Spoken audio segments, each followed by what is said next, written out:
চরণ বাবা এখানে খেলা করছে দেখুন, আর সাইডে করে গার্ড দিয়ে দিচ্ছি যাতে মাথায় না লাগুক চরণ বাবার। আর এইখানে আসবে, এসে এইখানে বসে বসে খেলা করবে। ওর সব থেকে প্রিয় জায়গা এটাই, যে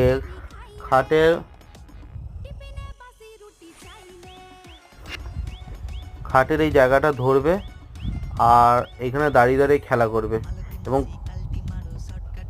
খেলা করছে এবং কত গায়ে জোর দেখাচ্ছে দেখুন।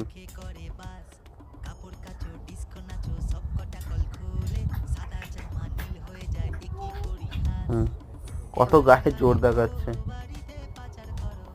যত কুদুমি এই খাটের সঙ্গে।